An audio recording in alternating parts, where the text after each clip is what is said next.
Whoa, whoa, whoa, whoa, whoa, whoa. Ooh. Wait, hold on. Ooh. You're Welcome back, everybody. that didn't just happen. Yeah, it did. Oh man, Welcome back to me. this guy. We're at episode 23 of the Below Average Joe's UFC podcast, and this one is a little extra special. Little Dash, Little a dab little of sprinkle. Because today we're going to be ranking the UFC champions, current UFC champions. We've been waiting on this one. Yeah, this was an idea pitched by me probably a month ago, probably around when UFC 252 happened. Yeah. You made a good call because John had obviously relinquished his light heavyweight belt by then, so they did not have a champion. You go, well, why don't you wait until after, or we wait until after 253, because that way every division will have a champion and we can accurately talk about it, whatever. Right. It was a good call. Yeah. So here we are. We're coming off the huge pay-per-view. Yeah. 2 title fights. Yes. We had the light heavyweight belt given, not Yes. given. Earned. Earned. Yeah. Yeah. Earned, not given. You know. Yeah. Of course. Shout out Jan. So now 12 divisions. Right.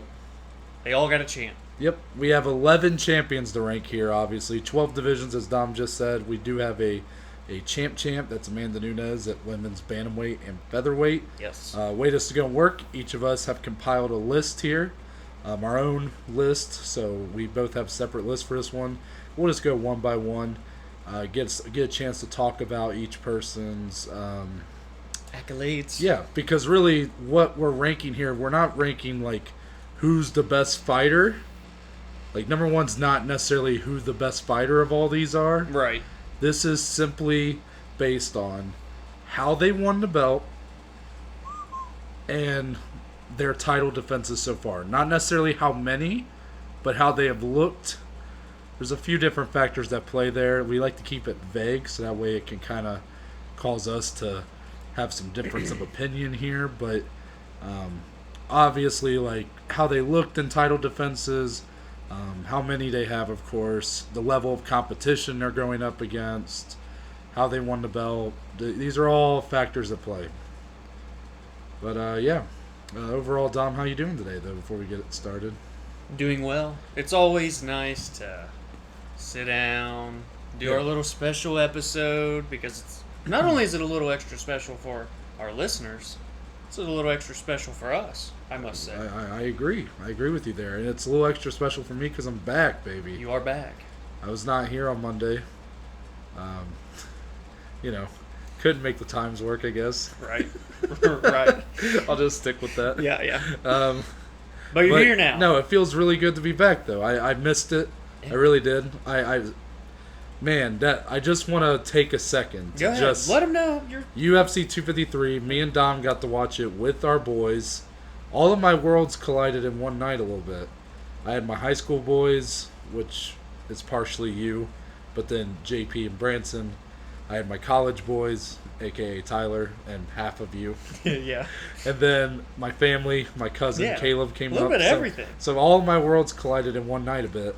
And it was Kelsey. a great time. There's another college Kelsey. friend. Yeah, of course. For a little bit. Yeah, so then overall, though, it was a great night. Adesanya, man, I look like a fool. Nah. Look, I still stand by, like, my pick at the time. It's just, ultimately, the Costa that earned that title fight is not the Costa that showed up on Saturday. And you kept attributing that to the Adesanya effect, which is probably a fair argument to make at this point. I mean, you just keep seeing it time and time again with these guys. They just look so much different when they go up against him. Whitaker, Romero, now. I mean, even before that, you had Brunson. Yeah. Tavares. So, really, shout out to Kelvin Gastelum. Yeah, Kelvin Gastelum and Anderson Silva. Dude, I watched clips of that yesterday. What a fight that really was. That's such a special fight. Now, I know Adesanya sensed that Kelvin fight, considering how close he was to losing it. You have to know that really shifted some things and how he was preparing. And it showed. You can see since then that guy has looked unbeatable. Yeah. And, hey, Man, Paulo, I love you, buddy, but man, that's a tough loss. I mean, I thought Whitaker, the way he lost was bad. Where I was like, man, I don't know if you'll see him fight again for the belt. I don't know if Paulo's ever getting another shot at that belt as long as Adesanya is at the top. Now, I do want to just mention the co-main as well. Blachowicz, also another pick I missed here.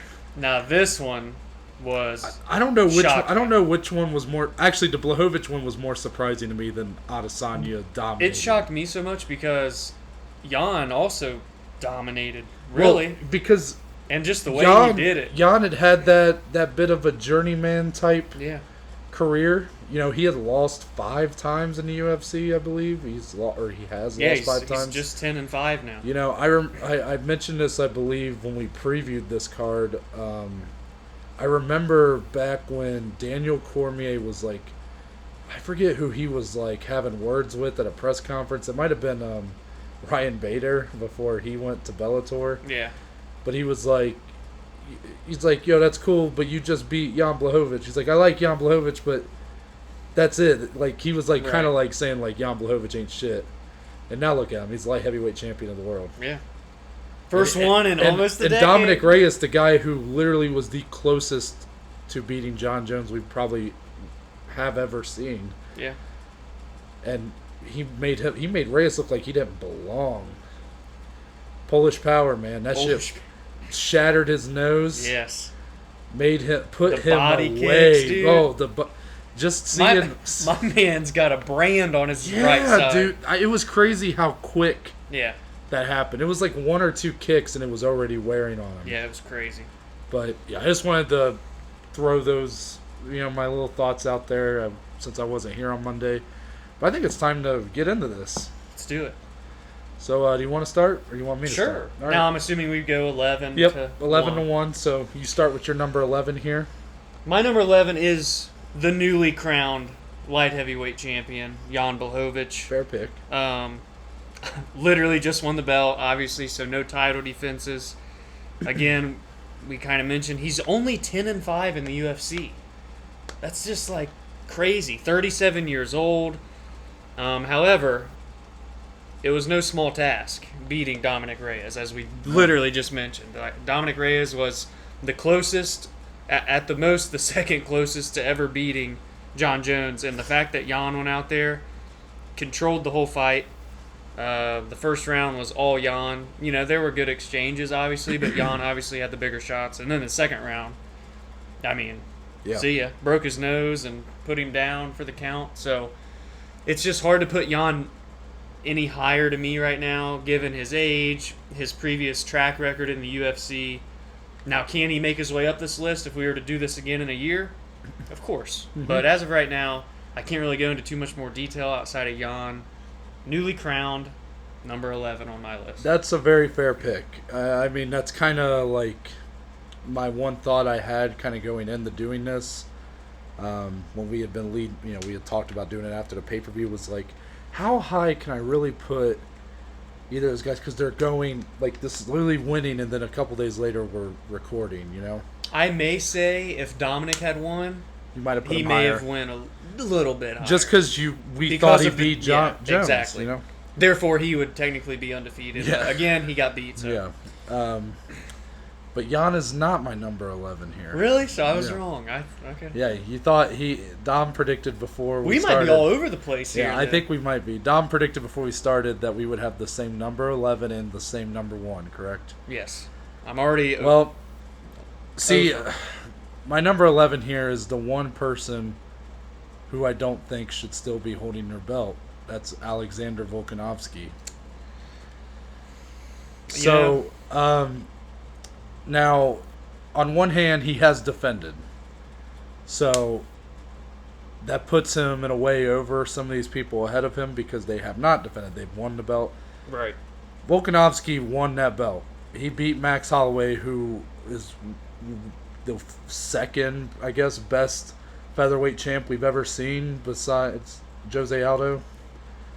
If you're talking about dominance, maybe number 1. I'm just saying. I think Max is... I mean, Jose didn't lose in a decade. That's, it's just... Yeah. You could argue it, right? But the thing, Max beat Jose twice. Yeah. No, I agree. But yeah, like you can't say that's anybody else outside of those two. So he beat him though, like 4-1 in how I scored it. The first fight. Yeah, yes. I thought it was 4-1, Volk. So he wins that one. He won the belt. Pretty. I don't want to say easily, but I mean it was a pretty controlled fight for him. That rematch, however, on Fight Island, I stand with probably the majority of MMA Twitter. Yeah. And that I don't think he won that fight. I agree. Again, it wasn't a domination by Max by any means, but I thought Max had a clear 3-2 over Volk in that fight. Yep. Max hurt Volk multiple times. Dropped him the first and second round, the first right? and second round, because it's that third round, I believe, is the one that was disputed. Yeah. Because, early on, Max looked incredible, and then Volk started to get a little more comfortable in the later rounds. But, again, not a bad champ by any means, but until he can... For now, that's all that is sticking out to me. Not how he won the belt, just that I'm going to put quotations on title defense. Hey, look, the judges are ultimately the only ones that matter. My opinion doesn't matter. Right. So he's still champion. And I'm not going to dispute that. I just want to see, like... You want, like, one convincing... Yeah, like, if he goes in there and starches or just beats, in the same way he did Max, like a Zabit. Or Ortega. Or Korean Zombie, whoever... It would definitely be enough to put him much higher. Yeah. At least above kind of that echelon of people who haven't defended. Right. But until then, the stench of that kind of win against the second one against Holloway is going to stick out to me a little too much for now. Again, not a bad champion, but you're kind of just... We're ranking the best fighter of every division, arguably. So it's a hard one. Yeah. But... yeah, he's my number 11. That's the only person who out of all champions, that I don't think should be holding their belt right now. That you don't think should be... Yeah. Yeah, I'm looking at the based picture on here in front of me. Based on... There's only one other person who you could, I think, even have an argument for. Yeah, I agree. But we'll get into that later. So, now it's on to your number 10. My number 10 is the men's bantamweight champion of the world, Mr. Pewter. Nice. Jan. Peter Yan. This guy's a stud, first off. Right? Yeah, it's the thing, like, we're ranking him, so like, oh man, he's your second to worst. Yeah, but these are all like the best fighters in the world. I don't want people to look at it like the worst or the second to worst. It's just, it's simply based on the merit that they hold, the accolades they as hold, a champion. The individual performances as champion. Yeah. Peter Yan is a stud. Alexander Volkanovski is a stud. Yeah. You had Yan. Yan's a stud, even though he does have kind of that iffy past with the 5 losses, but still a stud. Right. You're kind of like picking apples and oranges here in a way. Yeah. So I've got Peter Yan at my number 10 ranked champion. He's 15-1 overall. Mm-hmm. He's 7-0 in the UFC. 4 of the 7 have came via finish. Just looking off of his last 3, he got the title against Jose Aldo. Now, I will say, this is part of the reason I have him at 10. Jose shouldn't have gotten a title fight. Agreed. You know what I mean? So, while Jan was going to get it regardless of who it was against, I don't think it should have been against Jose Aldo. I get it. Jose arguably beat Marlon, but we can't just hand out title fights because at the end of the day, Jose lost. You know what I mean? So that kind of hinders it a little bit for him. Before that, he TKO'd Uriah Faber, sent his ass back into retirement, basically. Shit, bro. And then got a win against our boy Jimmy Rivera. So that's just his last 3, and he definitely has all the potential, I think, to potentially reign for a little bit, but at the same time, my champion this time next year is Aljo. Mm-hmm. So I'm really excited for those two to fight, assuming that's what's next. So as of now, and what Jan's resume is, still really young in the game. He's not been in the UFC, again, 7 fights. That's not that many fights. Right. So he can, again, climb this rankings very high, just like really all 11 of these champs can go up or down with one fight. That's true. But Jan is... They can be off the list in one fight. Yeah, exactly. So Jan right now for me is my number 10 champ. That's very fair. He has a killer's row behind him. Dude, that division. Not even just Aljo. I mean, you keep going down that list, and I mean, there's a big title fight in 2 weeks to determine possibly a number one contender there after Aljo is Marlon Moraes and Corey Contender Sandhagen. fight. You said title fight.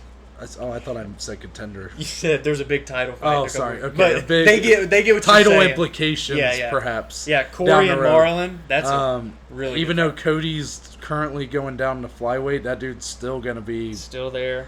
You got TJ Dillashaw about to come back. I'm just throwing him out there. That's just in January. I ain't ready to give up on the Sugar Show. Our Sean boy, O'Malley. Frankie Edgar dropped down, and he's top 5. I mean, Munoz is still hanging around. That guy arguably won that fight with Edgar, so yeah, man, it is a killer's row. That division is nuts right now. Now, when it came to this kind of next little group of champions, these are the fighters who have not defended yet. Yeah. So you've already mentioned 2 that will be in this. Oh yeah, I group. should say Jan also has 0 title defenses. Yeah, because he just won. He just won it, so I guess I didn't say that. This is where that next group, it's the people who haven't defended yet, but they currently hold the belt, obviously. Right. So my way of kind of differentiating who's going to be in front of the others based on who they beat for the belt and how they won it, like how convincing it was and whatnot. Yeah. So my number 10 is also Peter Yan. Beat, as you mentioned. At least we got our 10s right. Yeah. Beat Jose Aldo. It was a 5th round TKO. That was Could have been stopped in the 4th. Yeah. Now, again, you mentioned it, and I agree that Jose should not have been in that title fight. As great as he is, even though we probably both thought he beat Marlon Moraes. Yeah, a legend of mixed martial arts. I don't think he should have been in that position. Yeah, he still lost at the end of the day, right? Just like you just mentioned with Volk. Yeah. The judges scored it, and that's the only thing that matters. He still, at the end of the day, had guys like, I felt like Aljo, even at the time, Sandhagen, before that matchup happened. Yeah. It just, to me, there was guys behind Aldo that deserve, or even Marlon, because he won the fight with Aldo. And Aldo looked good early in that fight. For the first 2.5 rounds, you could argue that Aldo was maybe even winning the fight. I don't know. I don't remember exactly how I scored it. It was very close for about 2.5 rounds. 2.5, very close, and then Jan really... And then Jan really picked it up and dominated the rest of the third and fourth and ultimately fifth. Yeah. I just can't put him any higher because of what I just said there. Obviously, he hasn't defended. Not that that's... I'm not trying to hold it against him. It's just I'm not going to put him up above someone who's defended multiple times or whatever. Yeah. Who he beat for the belt, I don't feel like is the strongest of the people we're going to talk about when it comes to where they stood at the time. Aldo coming off a loss at his, I don't want to say age, but fight years, being past his prime a little bit. And ultimately, Aldo was very competitive in that fight for a while. I still think Jan's a stud. There's a good chance we're still talking about him as champion this time next year. Yeah, you never know. Yeah, we really could. So, I can't put him any higher right now. Definitely, obviously, has room to improve there. So, number 9. Number 9 for me is the men's flyweight champion of the world, Davison Figueiredo. Nice. This dude's terrifying. This guy might be the most terrifying champion. If we're doing the most terrifying list, bruh, he's up at the top. Yeah. I thought he killed a man his last fight. Yeah. So, number 9, the men's flyweight champion. This is 125 pounds. He's 19-1 overall. He's 7-1 in the UFC with a 4-fight win streak currently. His last 3, he brutalized all 3 opponents. Tim Elliott, via first-round submission. Former title challenger. We've talked about him like 2 episodes in a row now. Then he beat Joey B back-to-back. Now, the first one was for the vacant title. Yes. Technically, it ended up not being for Figueiredo because he missed weight. Right. But if Joey Benavidez would have won, he would have became champion. Yeah, he didn't win. He got knocked out. Oh, cold-cocked. Yes, in round 2.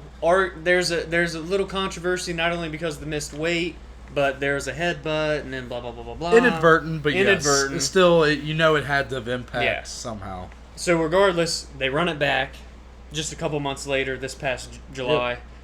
I've never felt more uncomfortable watching a fight. Yeah. And I have seen a lot of fights. I've seen some people get fucked up in fights.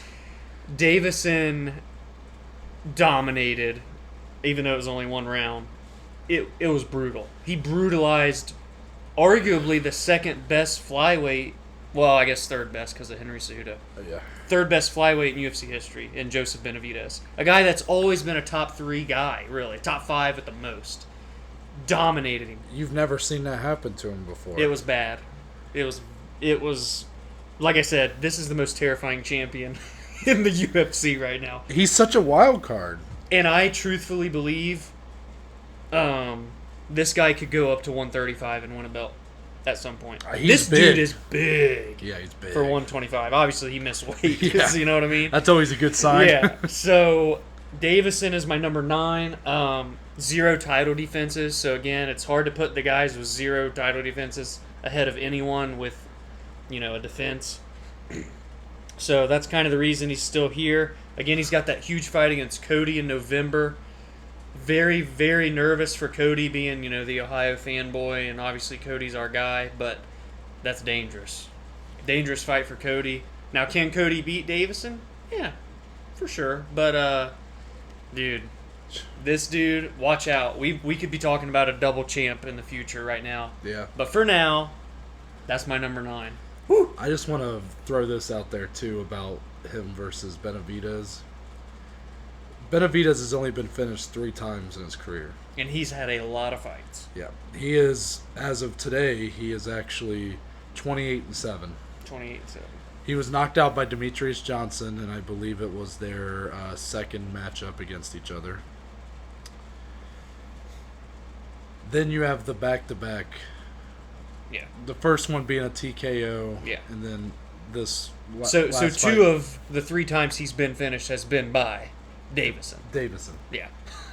This man's only been finished. Like, think of how many times you got guys like Overeem being finished. Yeah. I mean, Cowboy, these guys that get finished. This is only the 3rd time, and it was so bad that people were saying he should retire afterwards. It was very hard to watch, really. I mean, you saw. And this is not even us talking bad about Benavidez. No, he's great. This is just like. I mean, that's why it was so uncomfortable to watch. Yeah, Figueiredo is a different beast. Because everybody knew when you're watching that this was like Benavidez's last chance. Yeah. So there was no disrespect to Davison, but I think the majority of the community was probably rooting for Joey in this fight. The guy that had never won that belt. Yeah, he'd always been the bridesmaid, never the bride, right? Yeah. He'd always been second to Mighty Mouse for all those years, and then he was kind of hanging around second behind guys like Cejudo. And that's only the 2 people have ever beaten Henry Cejudo, and Benavidez is the other one outside of Mighty Mouse. Yeah. So this was no slouch, and Davison made him look like he didn't belong in that second fight, especially. Well, this is a good way to segue to my number 9 and number 8. Oh. Yeah, I'm going to get a little ahead of you here. So my number 9 is going to be Jan Blachowicz. Oh. So again, based off my parameters here, and actually I'll just go ahead and say my number 8's Davison. Yeah, Figueiredo. right. Based off my parameters here of title holders that have not defended, I thought Peter Yan had the least convincing performance of the 3. Not saying it wasn't convincing. Right, yeah, man, that's the thing with this. But you're, again, with all the factors I already talked about, so then it was, okay, is it Davison, is it Yan? Dude. Yeah. Surprisingly easy choice. Yeah. Yan, I'll start out with him, looked incredible on Saturday against Dominic Reyes, a guy who probably, look, Joseph Benavidez, with that resume behind him, always being the silver medalist in that division, a guy who's taken Mighty Mouse and to the brink and even beat Henry Cejudo. Yeah. In a way, Dominic Reyes almost had a stronger, it almost felt like a stronger win because he arguably beat John Jones, who is maybe the GOAT. Right. So for Jan to come in and just wipe the floor with Dominic Reyes. It was truly something special to watch. I was in shock. Got to give a shout out to Tyler. He predicted that completely accurate. Yeah, he did. Second round TKO for Jan. And fittingly enough, I know a lot of our listeners don't know what Tyler looks like, but it's Jan's twin brother. Yeah, it looks so like it Jan. was great. Yeah. So the Polish power was for real. And we're still talking about a guy who has more submission wins in his career than knockout. Yeah, 3 of his last 4 have been by brutal KO. And like you said, he's got significantly 8 more. At this time, I believe he has 8 wins by knockout or TKO and 9 submission. 9, okay. Yeah. I think that's right. So, think about that. Before this little run he's been on, yeah, he's a submission specialist damn near. So, to see his, this career, I don't know if you want to call it a resurgence or just this late career boom for him. Yeah. It's been really special to watch. Guys? And guess what? I've counted him out every step of the way. That's 4 in a row now. 4 in a row I've missed. I said he would lose to Luke Rockhold. I said he was going to lose to Jacare. I said he was going to lose to Corey Anderson. I said, all right, he's had his fun. He ain't beating Dominic Reyes. See ya. Dominic Reyes' nose was out of the octagon before Reyes was. Hey. His nose got hit one time and he's like, I don't want any part of this. Now, you know this means if Jan fights John, you got to pick Jan. You know what I'm more concerned about than John? What's that? Is when he fights Tiago again. And you know my boy. Oh, we already know you're picking Tiago. That's my boy. And Tiago's beat him already. Anyways. Yeah. Jandlhovic, the Polish he dominated Dominic power. Reyes. But I cannot put him above Davison here because I've never... look, fighting, if you're someone on the outside looking in, you're not someone who knows much about fighting or has ever watched it, it can be a scary thing to watch. Mm-hmm. If you're just someone who maybe is a little squeamish, yeah, or you just don't like the idea of people beating the shit out of each other, yeah. It's beautiful chaos. It's beautiful violence, for someone who's a fan. But someone else, it looks like a horror movie. As someone who is a diehard fan, I've never once been terrified watching a fight, just ill, and felt like I'm watching Well, I thought there was a very serious injury. Well, I thought he murdered him. Yeah. I mean, when his eyes were glazed over, yeah, in that was choke, the his body's all twisted up, blood everywhere. And then it's even scarier when I went back and watched it, knowing that when he comes to, he lets out that blood curdling scream. Have you heard that? No, I haven't. Benavidez, when he gets put to sleep in the choke. Yeah. So they're tending to him, and when he comes to, he wakes up and lets out a loud scream of terror. Really? And you can hear it because this is an empty octagon we're talking about. It sounds like you just described the plot to a scary movie. That's what I'm saying. This was a horror movie in real time. Yeah. It was literally Davison is the serial killer stalking the prey that is Joey Benavidez. This dude. And oh my God. This dude, look. If Cody doesn't beat Davison in November, listen, dude, I know I picked Aljo to be champ.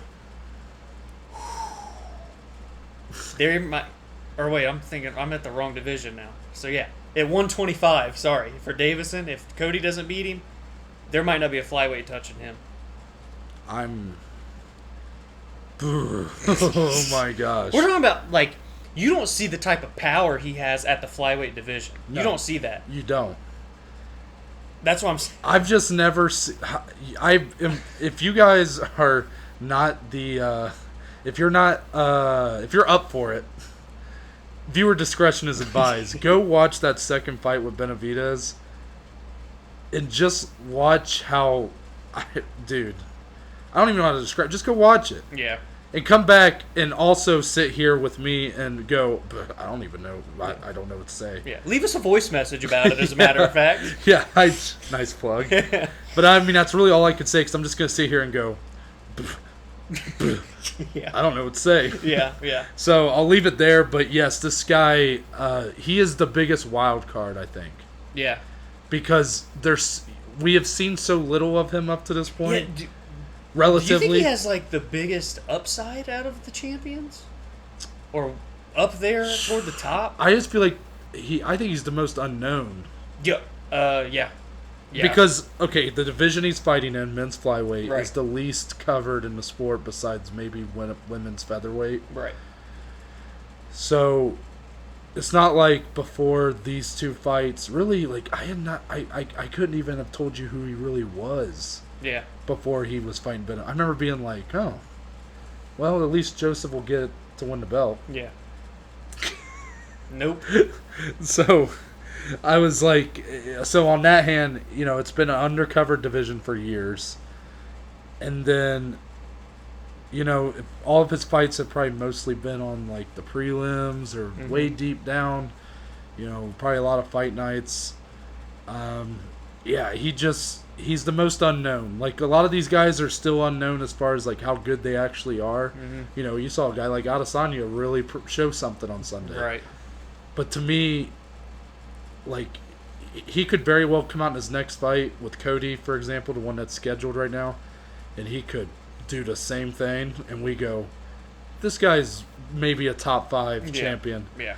Or he could come out and gas in the second round, and Cody just dominate him, and we go, oh, well, Benavidez just needs to retire. Yeah. He's the most unknown of where he goes from here. But based off that sole performance, going up against one of the top guys the division had ever seen, and literally making Friday the 13th Part 9. Yeah, right. I can't, like, he has to be the top of that echelon of guys right there. So, yeah, that's my number 8. So now my number 8. I'm assuming it's going to be my number 11. Yes. Yeah. Volkanovski? Mm-hmm. Yeah. So, it's Volkanovski. Again, Noah touched on him a lot. He has one defense, right? He won the belt convincingly from Max Holloway, who was in both of our top 10 greatest fighters of all time, which is our very first special episode. If you haven't listened, go check that out. So he beats Max, a convincing fight. I believe 4-1. I've rewatched it and I had it 4-1. That night I was like, oh man, no way, but he won. Yeah. Like you said though, the second fight we both had Max 3-2, as did many others. So it's that factor of, he has a title defense, but man, there's some controversy there. And again, it's not robbery. We don't like throwing that word around. So I'm not calling it a robbery necessarily over Max, but it's damn near. Like it's about as close to a robbery as you get without it actually being considered a robbery. It was definitely more egregious than some examples, but yet it was so, like, to me, it wasn't like because really when you look at it, like, it was a pretty decent fight. Yeah. But there wasn't, like, not a ton of swings and momentum. It was pretty much what it was for 5 rounds. So, like, on that hand, you can't really call it, like, an egregious decision because it was really hard for either guy to stick out outside the 2 knockdowns. Yeah. And that's only 2 rounds. Right. But I'll let you continue. But yeah, I mean, overall, this dude is a beast. Like, we can't take that away from him. He's 22-1. He's 9-0. Yeah, 9-0 in the UFC. 3 of those coming by finish. If you go back to before the UFC, this man is on a 19-fight win streak. Hasn't lost since his 3rd career fight.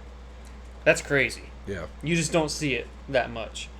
So, again, this guy and Alex has a lot of potential as well. He is a great fighter.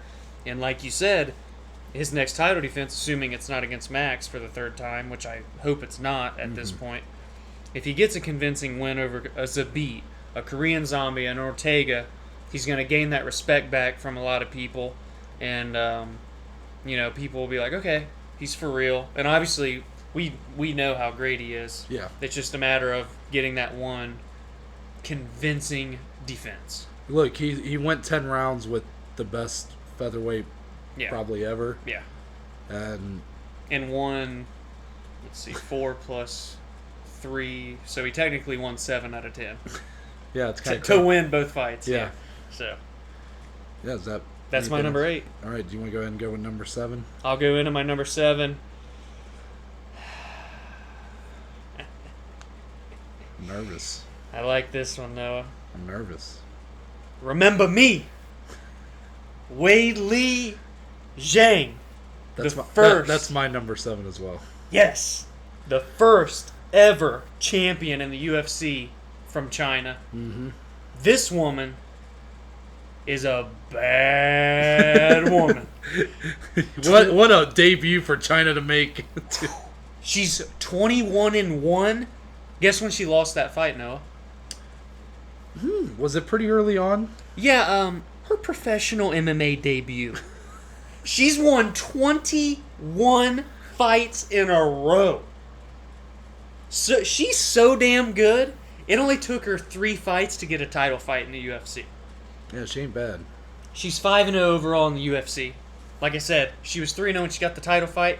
Then the UFC loves her so much, they take her over to China, and poor Jessica Andrade has to defend the belt in Weili's homeland. Weili said, nah. This is my belt. This is my octagon. 42 seconds? It was... Wiped her. It was unbelievable. You talk about some nasty clinch knees. Oh, very my belly hurt. Reminiscent of some Spider Anderson Silva, Rich Franklin, I think. Man. I was getting mad Rich Franklin vibes from Jessica. Weili Zhang could be the future of women's mixed martial arts. You know how I feel about her. Yeah, double champ this time next year. I think she's got a good chance to be double champ. And I'm just going to finish here because you're going to go right into her as well. So we'll just kind of go off stats with each other. Her fight with Joanna. Historical. You have a little... It's hanging on my wall. You have a memento of it. There's a scroll with it. a damn thing. You love talking about the scroll. The pirates unroll the thing. You love talking about the scroll. That's how cool that fight was, man. That fight was historical for not only the UFC, or I should say, not only for women's mixed martial arts, but mixed martial arts and the UFC as a whole. Mm-hmm. The best women's mixed martial arts fight ever. One of the best fights in general. Don't matter if you're a man or a woman. I believe it was number 7 on our list. Number 7 on our list. She's number 7 on our champion list. Weili Zhang, the Queen of China, potentially soon to be the Queen of the UFC. I couldn't have said it any better myself there. I'm a big Weili guy. What a debut for China to make for title holders. She is huge for that market right now. Oh yeah.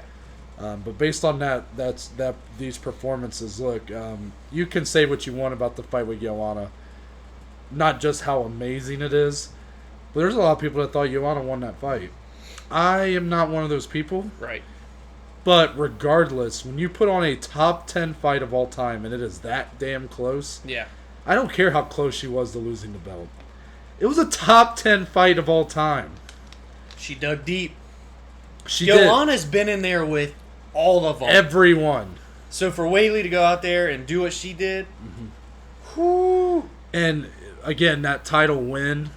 Is there a more convincing title win on this list? I don't know. Dude, and to do it in China, that I get chills thinking about. 42 that arena seconds. Almost crumbled. Look, like it did in Cleveland with us. Yeah. She gave the famous "Remember me." Oh, you love to say that. There's nothing else I can really say. I think the sky is the limit for this chick. She's got a big test coming up. It looks like, assuming it's Rose, it's looking like it's going to be Rose Namajunas, who, just when you count her out, like the Joanna fight, that should be a good fight. She comes out and shocks the world.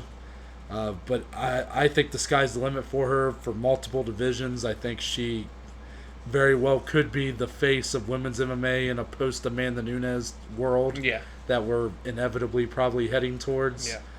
I can't say enough about her. I'm amazed by her every time she goes out there, winning the belt the way she did. The first title defense being a top 10 fight of all time. Are you shitting me? Against Joanna defended that strawweight belt 6 times. Yeah. The most ever for women's mixed martial arts in the UFC. Right. More than Ronda. And then she goes out there and has that fight with her. Woo! The sky's the limit. And based off those 2 performances, easy number 7 here. Hard to put her any higher just because once you go above her here, you're talking about people with multiple title defenses. And I mean, it's a killer's row above her here. Yeah. We're really getting into like that nitty but gritty of if she beats Rose really in either fashion, yeah. like if it's convincing or if it's just a solid win, whatever. I mean, she could very well be in a top 5 at that point. Yeah. I'm serious. She is that good. I love Whaley, but number 6. Number 6.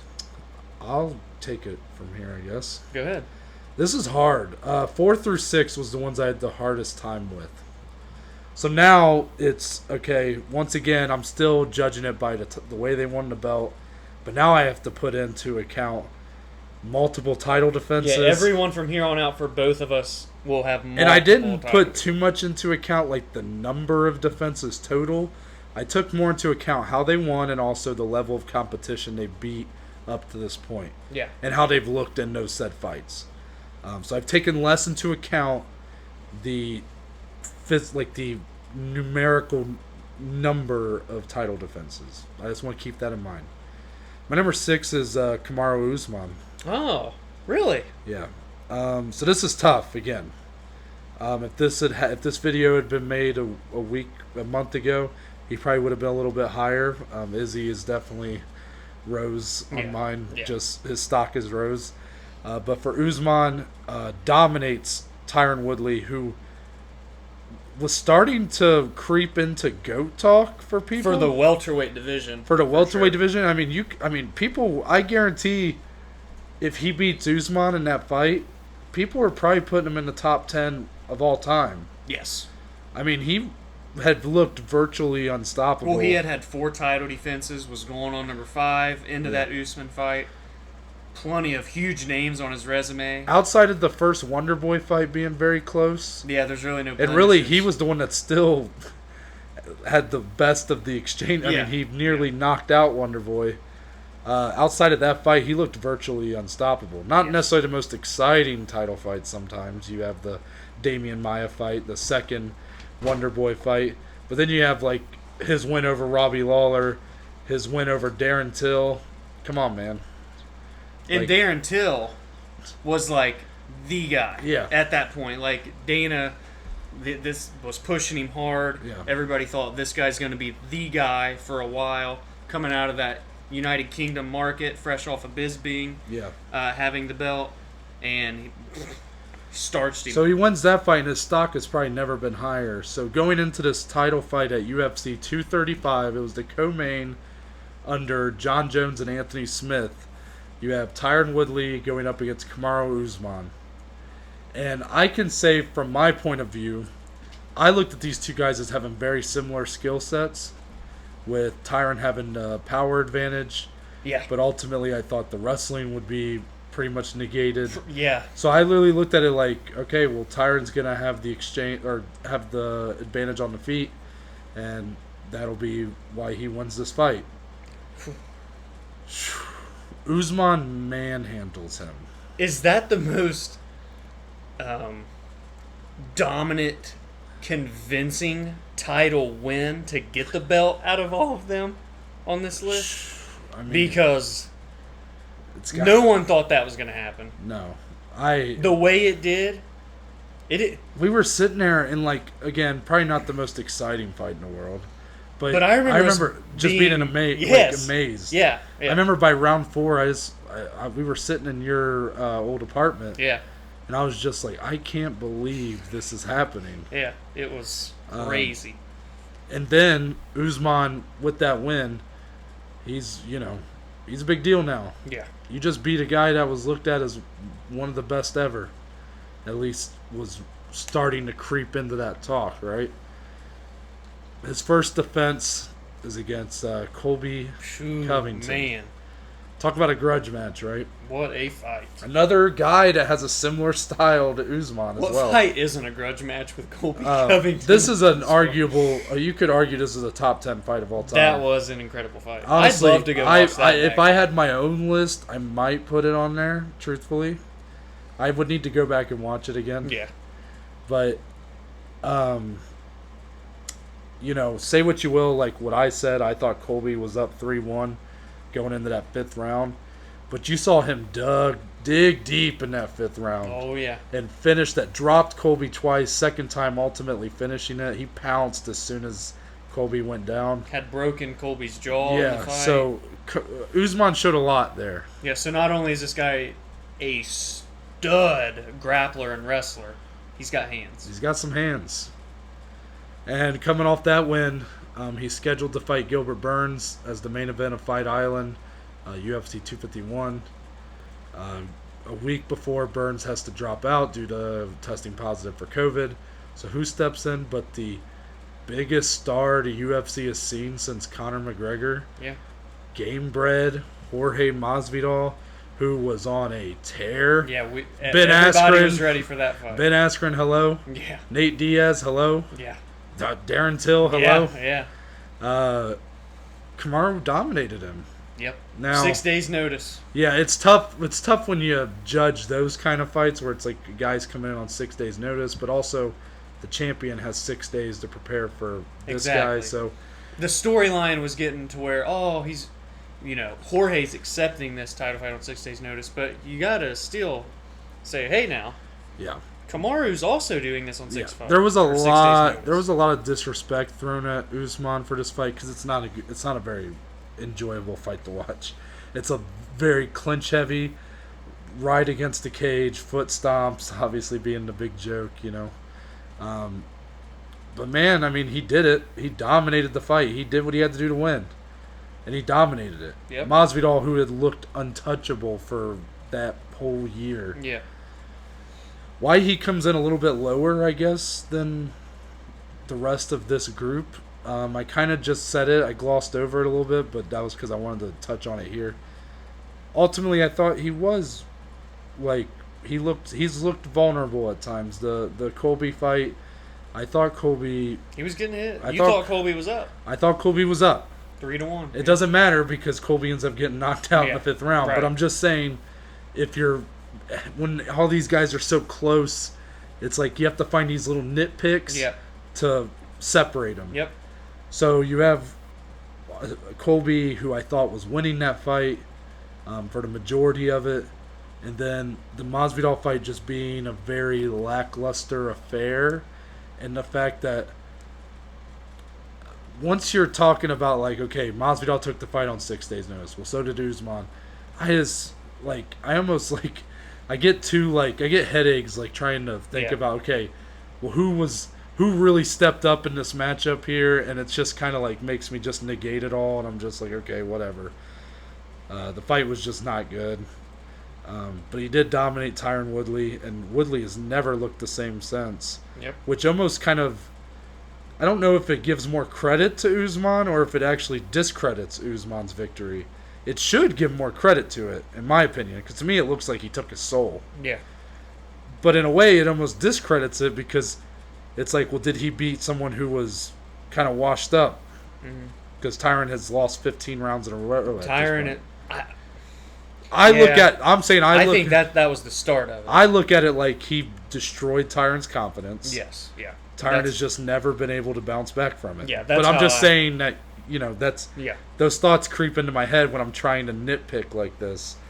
Usman, I unless Colby is somehow able to beat him in a rematch, I don't see Usman losing. And even if Colby does get a rematch, I don't know if he'll beat him. Yeah. I predicted him to, but my thoughts can change on that. It's tough, man. But I'm putting him at number 6. Obviously, it can go way up from here. I think I just need to see. I think I need to see him win one in a convincing and more. I don't know if I should be judging off of this, but I almost want to say convincing, but also somewhat exciting fashion.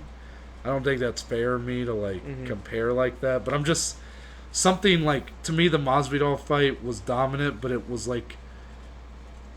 in a way that I just have it doesn't make me want to watch Usman fight more. Yeah. Does that make sense? I don't know. This fight with Burns should be interesting. This fight with Burns is people are gonna sleep on Burns, but I think the whole fight's this is get a overlooked. huge test here. Yeah. But I'll leave it there. That's my number 6. Well, then that segues me into my 6 and number 5. Okay. My number 5 is Usman, but my number 6, the Bullet, Valentina Shevchenko. Interesting. Wow. I mean, what more can you say about Valentina? Yeah. You know, she's 19-3 overall as a pro. She's riding a 5-fight win streak, 3 title defenses, won the title in a great fight against Joanna Jędrzejczyk. That was kind of like that first super fight for women's MMA in the UFC, in terms of a champion that was so dominant in another division. And then we got Valentina at the 125-pound division. Yeah, that fight really didn't get the hype. It didn't get the hype of that, but it really is kind of that first super fight for women before the Amanda and Cyborg it was fight. a month before Amanda and Cyborg. Valentina is one of the best strikers in the UFC. She is. Pound for pound.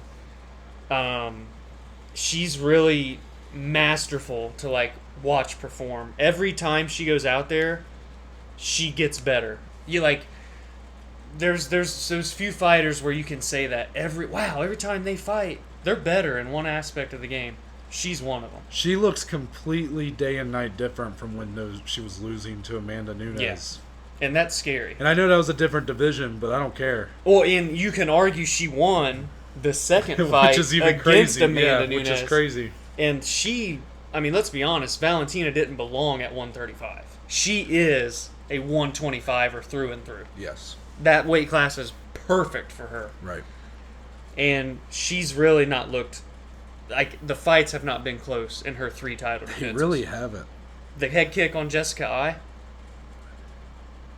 That's the best head kick in women's MMA and UFC. Bro. Poor Jessica Ai, man. I'm rooting for her right now as she's going through some tough shit with her gallbladder and whatnot, but that head kick, bruh. One shot, she flattened. Head bounced off the canvas. It was brutal. Nasty. You don't see many head kicks like that in general in the UFC. So when they happen, you're like, there's only two that come to mind. That one and Holly Holm over Ronda. Yeah, right. And then after that, she goes on to beat Liz Carmouche. We know how talented and good Liz Carmouche has been at multiple weight classes. Unfortunately, ended up being Carmouche's last fight in the UFC. Yeah, she's at Bellator, right? I think she. Yeah, I don't know if I think she just fought at Bellator. She got cut from UFC after that fight.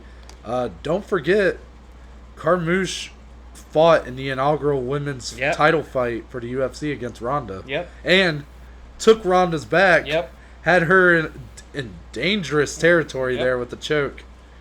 And then for her 3rd title defense most recently, which was February of this year, she dominates Caitlin Chukagian.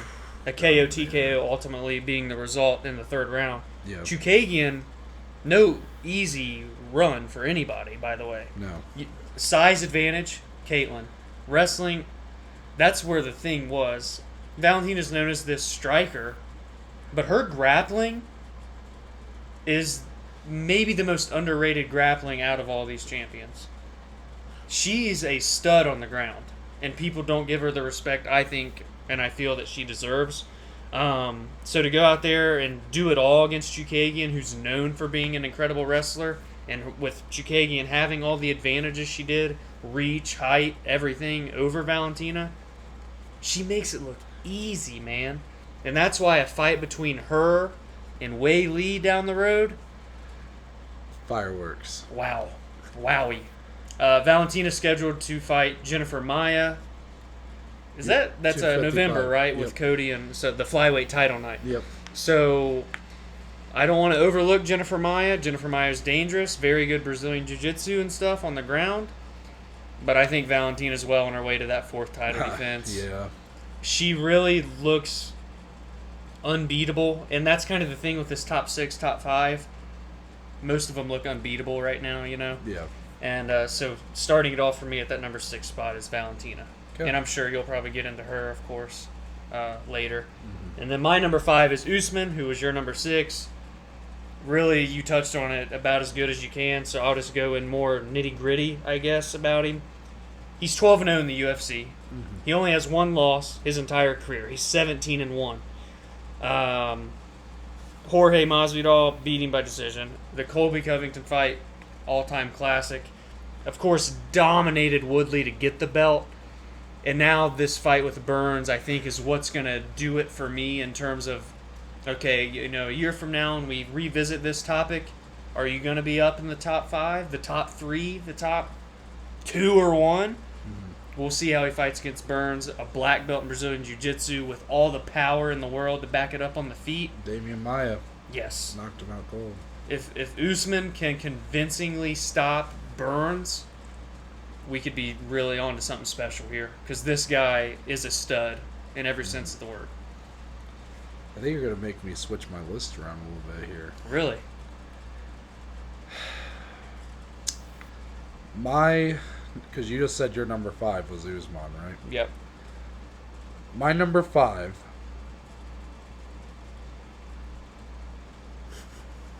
You really I are? I don't know if you're ready for this. My number 5 is going to be Khabib.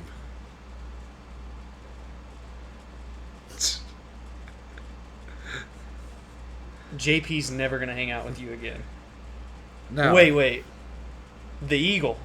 Yes. Khabib Smash? Khabib Smash. Number 5. I love Khabib. You really did just shock me. But Let me yeah, say my piece here. Of course. So he obviously wins the belt at UFC 223 over Raging Al Iaquinta. Very just crazy fight week. Yeah. Supposed to fight Tony. Tony trips over a damn cable. And then he's fighting. Then he's supposed to fight Max. And I was so excited for that. Max, the commission, I believe, stopped him from completing the weight. So then he might be fighting Anthony Pettis, but then Pettis wanted more money, so then he's out. Then they wouldn't let him fight Paul Felder because he wasn't ranked high enough. Yeah. And then we finally get to Al Iaquinta, who was ranked 9th. Who was ranked 9th at the time.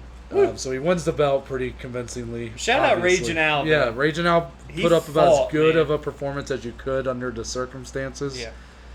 His first title defense is against Conor McGregor, who... The biggest pay-per-view in UFC history. One of the biggest fight in the UFC. biggest name in UFC history. And he dominates him. Yes. He dominates him. He submits him in the 4th round. Dropped Conor on the feet. Yeah, dropped Conor on the feet. Which was... I don't even remember thinking Conor took a round, but everybody seems to tell me... He won the 3rd round. Everybody seems to tell me he won that Conor's the only one that's ever won a round against Khabib. I remember thinking that fight was a complete domination. Can't say I've watched it since. And then, obviously, you have the Dustin Poirier fight where he submits Dustin. A fight that was very one-sided outside of the prayer of a guillotine that... If he pulled guard, right? He pulled guard, man. Maybe he had it. So why is he at this spot? Why is he, Noah? Look, this is not... Khabib is one of the best fighters of all time. But if you're strictly going off of his title resume here, really the Dustin fight's the only one that is like a credit, in my opinion. That like it's when I say a credit, I mean to where it's like it stacks up to anybody above him on this list. Even so I'm gonna start with Al. Al was ranked 9th. Yeah. Shouldn't have been in that position. Habib, look, he did what he had. It was the cards they were dealt. I don't want to hold it against him, but you have to when you're doing a list like this. He also didn't dominate. Like, it was a weird fight where he was like, I don't know if he was trying to make a point to stand with Al at times. Yeah. Just because people had kept saying that he was just like a guy that was just going to take him down and just hug on him for 5 rounds. So I don't know if he was trying to prove a point. Had some sloppy moments in that fight. Again, wasn't preparing for Al. Kind of just a weird fight, but he wins the belt. He goes up against Conor McGregor. Now, look, Conor is an all-time great. He's done so much for the sport and in 2 divisions. He was able to win. He won 2 belts. This was not that Conor McGregor. So Conor had not fought mixed martial arts in 2 years in this fight, exactly, pretty much. From UFC 205 to nearly 229, 2 years. So 24 pay-per-views. Now, I know he had the boxing match with Mayweather, but it's a completely different sport. Yeah. He dominated him, don't get me wrong.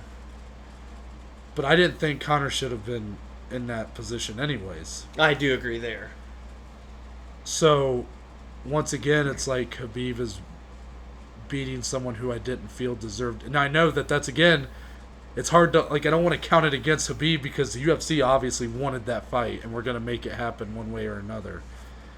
But when you're comparing these people above him, it's hard because there's so much more impressive as far as the level of competition and the way they're winning. Now, Khabib is, look, again, in his UFC run, he's lost one round.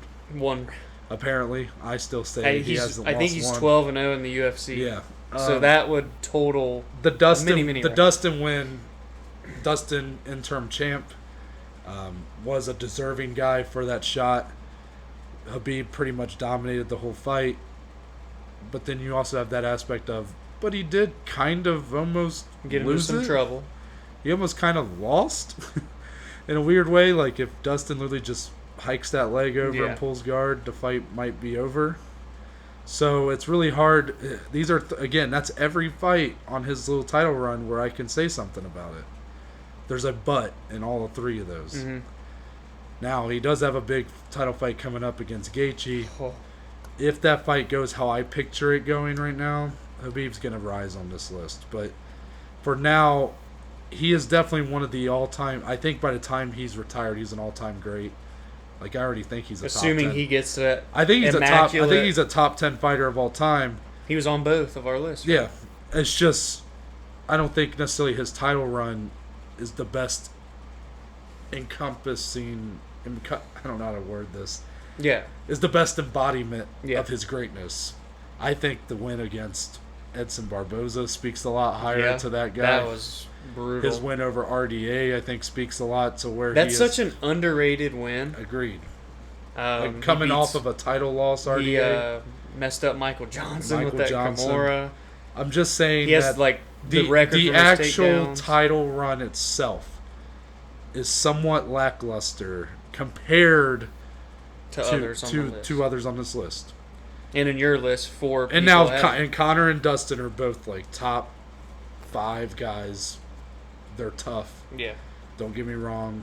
Even Al's a top 10 guy. Yeah. Like, just saying that there's a but. I see where you're coming from. It's tough. You tough. did shock me, but I see where you're coming from. It's tough to because there's that thing with Khabib. Yeah.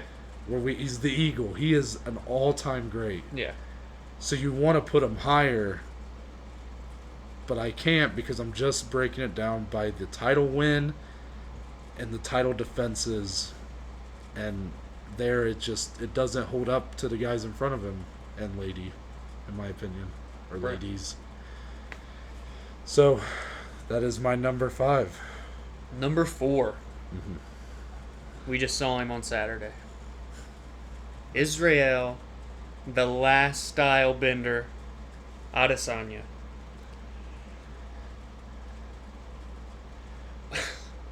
What I saw Saturday night was the closest thing I've seen to prime time Anderson Silva. Mm-hmm. Do you know how much that takes for me to say that? And I said this on the recap episode. I don't think people nowadays, like newer fans, realize what Anderson did in his prime. Yeah. And I've not seen anything close to that. And then I just saw it Saturday night with Adesanya. Israel Adesanya is 20-0 in the UFC. Or in the MMA, I should say. In professional MMA. In combat sports, he has 100 total wins. He's 100 wins and I believe 6 or 7 total losses. 6, yeah. That's insane. Yeah. Israel Adesanya is 9-0 in the UFC in less than 3 years. Kelvin Gastelum, I'm not going in order. Derek Brunson, Paulo Costa, Yoel Romero, Marvin Vettori, freaking, let's see, Brad Tavares. He's got I'm missing a big one. Anderson Silva, like Did you say Robert Whitaker? Robert Whitaker, and then his debut fight. This man's resume is already Hall of Fame worthy, and he's not been in the UFC for 3 years. Yep. That's a mind-boggling thing to wrap your head around. But what about the title run? That's inevitably what we're ranking here. Goes into the highest attended UFC event ever in the history of the company. 27 years the company's been around now, or about to be in a couple months. And knocks out Robert Whitaker, who was on a tear and looked like an absolute animal, a reaper. Mr. Bobby Knuckles. We love some Bobby Knuckles. We love Bobby Knuckles. Round 2 TKO. Really a KO. Knocked him out twice. Fight. Sent him backwards, about 10 feet across the cage with one punch. For him to go in there and do that against a guy like Whitaker, who is on the pound-for-pound list, top 15 still to this day, that's insane. Then, well, Yoel Romero. Tough to talk about the fight, but if you're talking about the win on the resume, not many people can say they've beaten the Soldier of God. The man built like a brick shithouse. One of my favorite. Looks like a statue that you'd see walking down the street. One of my favorite fighters of all time. Yoel Romero, at the end of the day, is one of the scariest, baddest dudes in the UFC. Absolutely terrifying. In this fight, not so much. But Israel still did what he had to do. He's a counter striker at the end of the day. So if Yoel's not going to forward pressure and just stand in the middle of the octagon, there's only so much Adesanya can do. Adesanya wasn't going to fight stupid and charge into Romero. He's too intelligent. He's too smart. His fight IQ is levels above the rest. So that fight, he just did what he had to do, right? What are you going to do? Then, Saturday night, masterclass performance, A++ grade, against the second scariest guy, arguably the scariest because he beat Yoel Romero and Paulo Costa. Another one of my favorite fighters.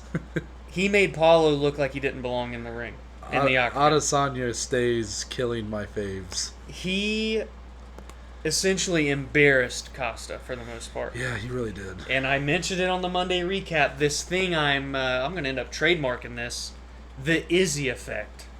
That's 2 guys in a row, really 3, that are known for their amazing striking and how dangerous they are, and he's made them look frozen. Robert wasn't frozen, but you get that point. Well, I feel like the way he beat Whitaker is kind of why you see guys like Romero and Costa be so tentative to the punch. The way he beat Whitaker is arguably how these other 2, or his 2 title defenses, would have went had they. Because Whitaker was like, "I'm gonna bring the fight to you," yeah, and Izzy said, "No, you're bring not. it, bitch." Yeah, go over there, go night. So then, this Costa win really was special. And I know he's ranked 4th, but he has all the potential in the world to take the number 1 spot, potentially even after just one more title defense, because he's that good. He's that special of an athlete. He's that special of a fighter. We're really witnessing something here, especially for this middleweight division, that we have not seen since prime Anderson Silva.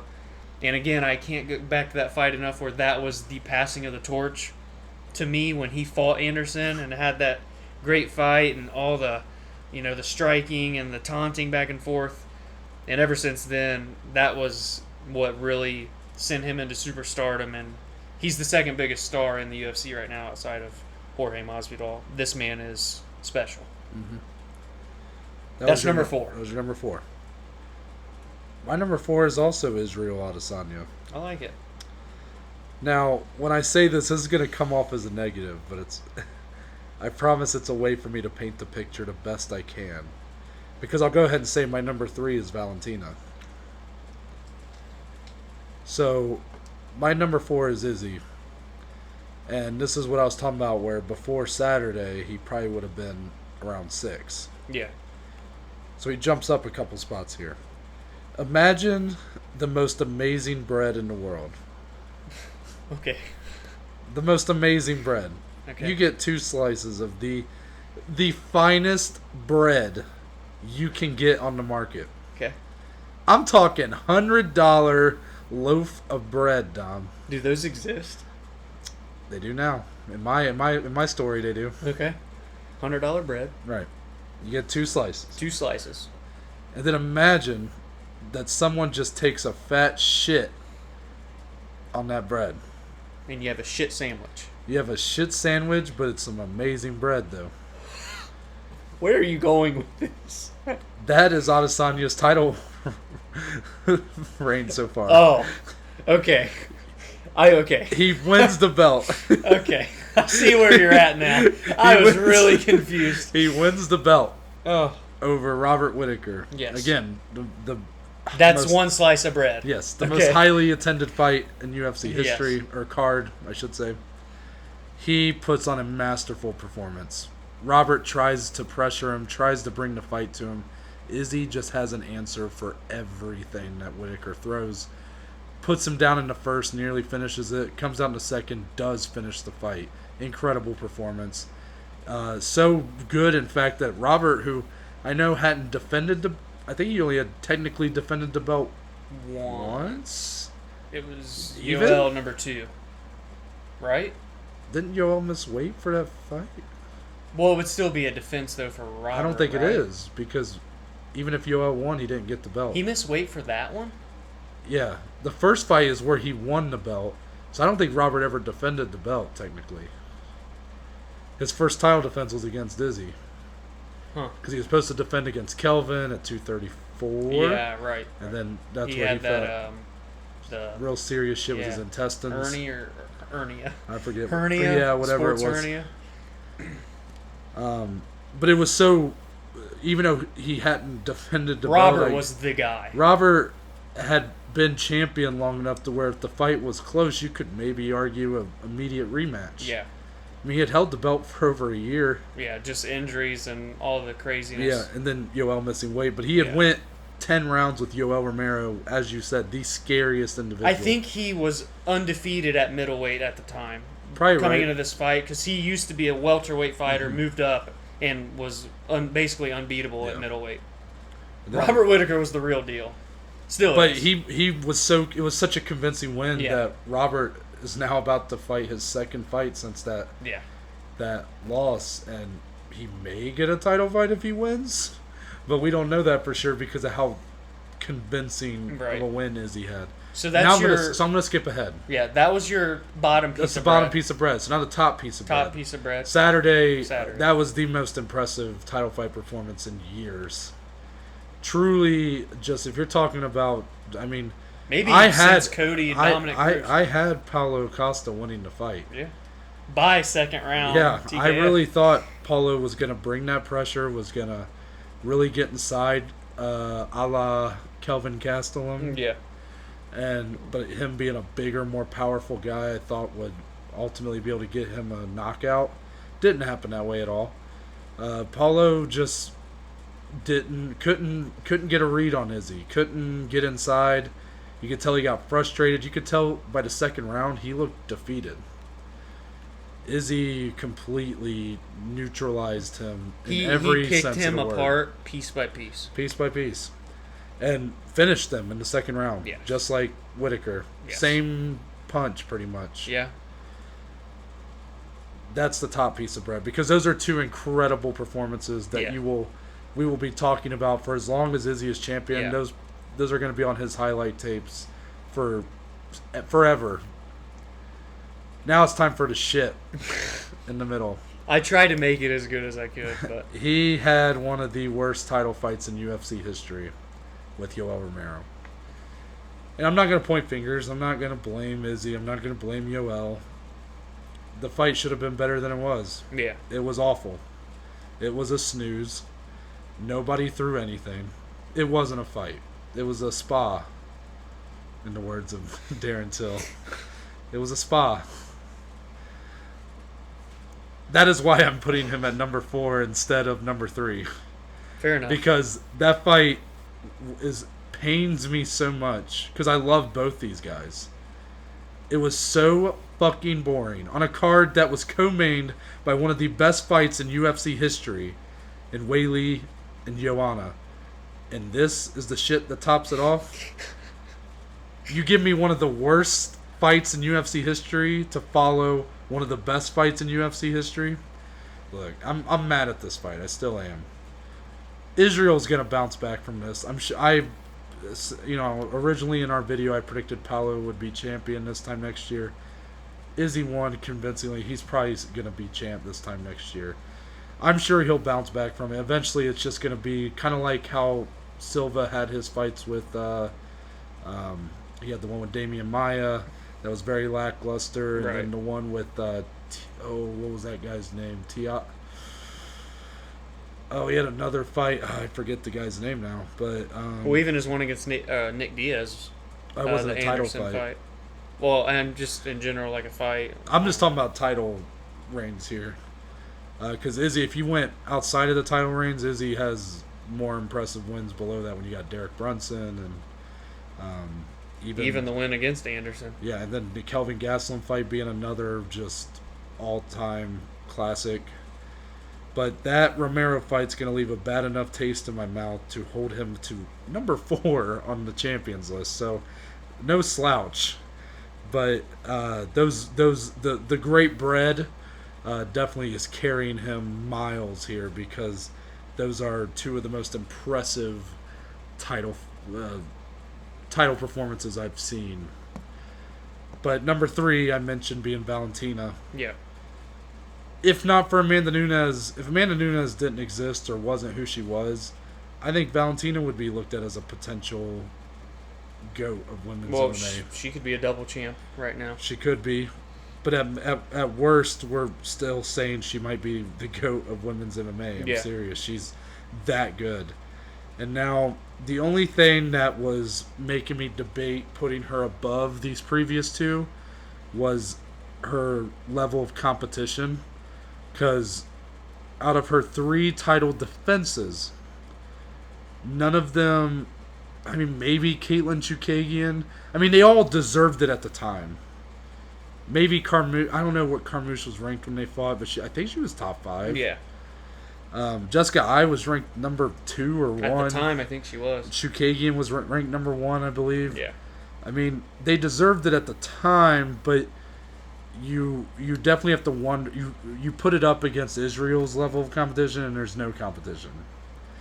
But start off with that win over Joanna, which is so overlooked. It really is. Just because Joanna had those 2 tough losses to Rose, and this was actually Joanna had won a fight after that second Rose loss to Tisha Torres. Yeah. A very convincing win. And then she comes into this fight, so her stock was a little lower than it is now because, she had that amazing fight with Weili. But it seems like this fight's just going to kind of get forgotten about. But it was a great fight, and Valentina controlled almost the entirety of it. I mean, she really did win that fight handedly. And she used a lot of wrestling in that fight against Joanna, too. Yes. She looked so good. Joanna, she's one of the best. Some of the best grapplers the women's MMA has seen has not been able to take down Joanna. Carla Esparza. Yeah. Look at all the trouble she had in that title fight. And Valentina, being known as a striker, did it with ease multiple times. Yeah. And won the striking engagements on the feet. Yeah. That's how good Valentina Shevchenko is. And I'm always impressed because I'm going after Joanna now. When in women's MMA, you don't see a ton of finishes, but most importantly, knockout finishes. Like a one hit or one kick. You don't see much of it. Yeah. It's just a reality. But for her, that Jessica I knockout, you already mentioned it. That shit had my jaw on the floor. Yeah. The Caitlin Chukagian TKO, that fight went 3 rounds, but man, did she put a beating on Chukagian for that entirety of the fight. And the finishing sequence, just chef's kiss. Yeah. And then you have the Liz Carmouche fight in the middle, which is also going to be overlooked, and maybe a little more deservedly so. Still a tough woman who, again, she lost the inaugural women's title fight in the UFC to Ronda Rousey way back when. And Shevchenko dominated her, the top 5 woman in that division. Yeah. I don't see her slowing down unless my girl Wei Lee decides to take a crack at it. But if Valentina can beat Jennifer and Whaley beats Rose, we're on a collision course. yeah, so it's just a matter of time. Let's say Wei Lee has no interest. I don't see anybody beating Valentina anytime soon. Sorry, Jennifer Maia. I could eat my words on this. Jennifer Maia, great Brazilian Jiu-Jitsu, has showed some great things like she did against JoJo. Yeah. That was impressive. Yeah, it was. But I still don't see her taking down the bullet here. I don't see anybody beating her besides maybe Wei Lee. I'm anxious to see what the betting odds will be because Valentina, Valentina's just yet to look in her title run. In her title run, she hasn't lost a round. And 2 of her 3 losses in general in her professional career are to the greatest women's fighter of all time. And actually, she lost to Liz Carmouche as her first ever loss. And that was her first ever loss. So, that's redeems that one. That's wild. So, again... Was that in the UFC? No. It was at a promotion called C3 Fights. Wow. Back in 2010. Wow. So, all in all there, this woman's incredible. Yes. On her title run, she has not lost a round. Yes. 2 decisions, 2 knockouts. I don't see anybody stopping her besides maybe Wei Lee, but we'll get into that later. Right. Point being, she is the queen of that division, and she is cleaning it quick. Yeah. It's not that deep of a division, right? Which it's newer, right? It's only been around a few years. But she's defending against every number 1 contender, and she's sending them back down. Mm-hmm. And that's, as a champ, that's what you're supposed to do. And she's the perfect champion. So I'm curious here who your number 3 is going to be. My number 3 is the Eagle. Okay. Habib Nurmagomedov. It's really hard to not have him 1, 2, but I think 3 is a good spot right now. It's looking a little better since I put him at number 5, isn't it? Yeah. And you went in great detail. That's the kind of thing when we do these lists, we kind of... Some of us do details, and then the other doesn't have much to talk about, but what more can you say about Habib Nurmagomedov? He's 28-0. He's lost 1 round out of 12 fights in the UFC. He's got 6 of his 12 total UFC wins via finish. He won the belt against Al Iaquinta. Again, a fight that was kind of weird. It's supposed to be against Tony, and then that fight's been scheduled 86 times, and we've never gotten that fight. Then he goes on to fight Conor in the biggest fight in UFC history in terms of pay-per-views and hype and everything. Dominated Conor outside of the 3rd round. The 3rd round was still close. It's not like Conor dominated to win that 3rd round, but Conor just did enough to get by and win the round in terms of the striking. And that's just because Habib didn't really get the fight to the ground. Then we go into the title defense against Dustin in Abu Dhabi in September of last year. I unfortunately didn't get to watch that live, which sucked, but it was just another great performance by Habib.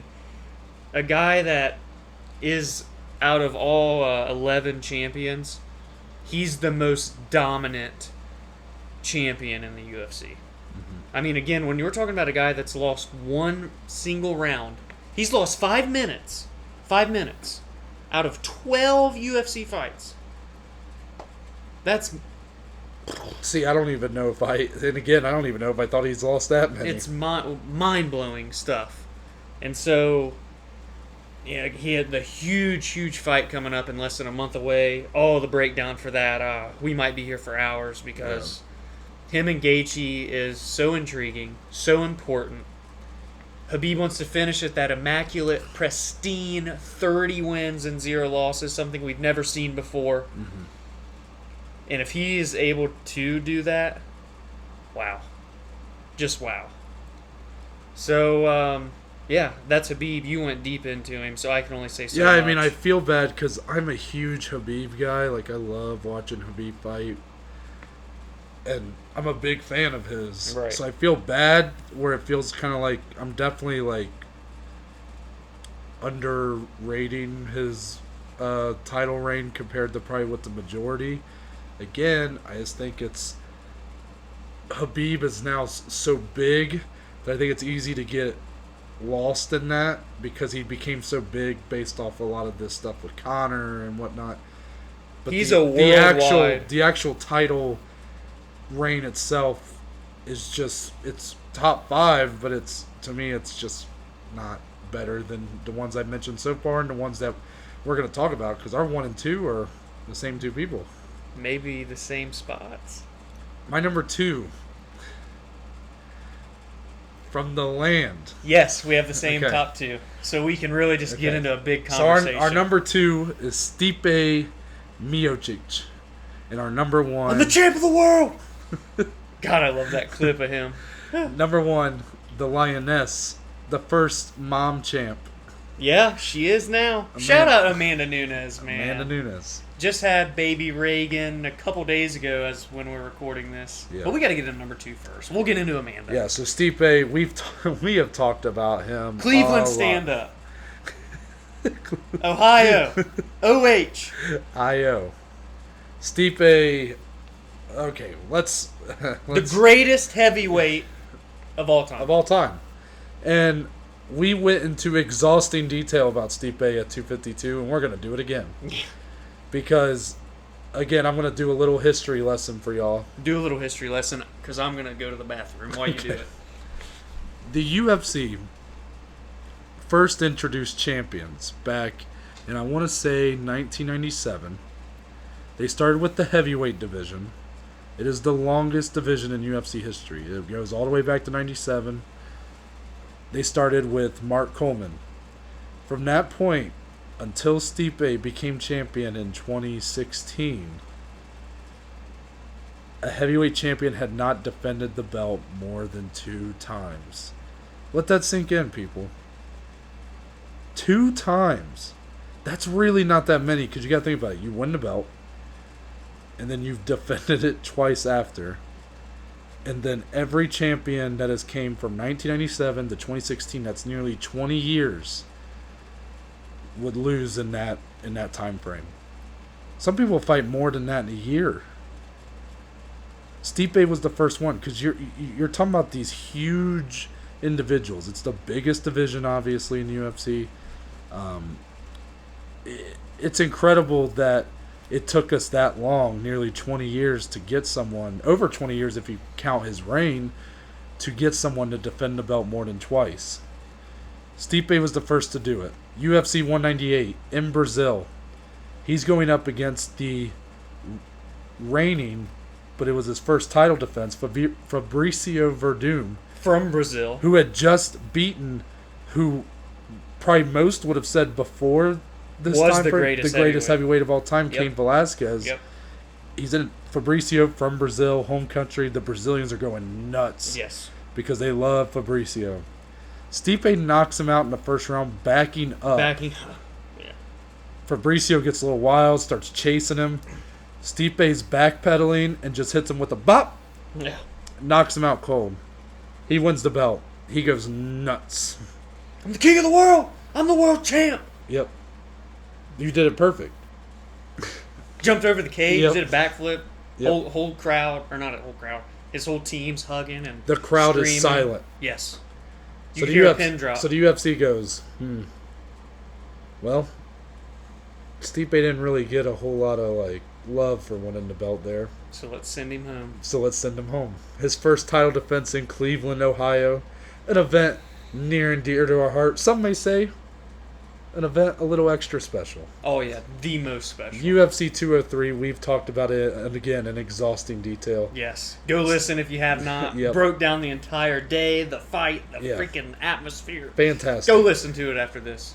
Stipe defends the title against Alistair Overeem, who was a legend of the division. Yep. A killer. Yep.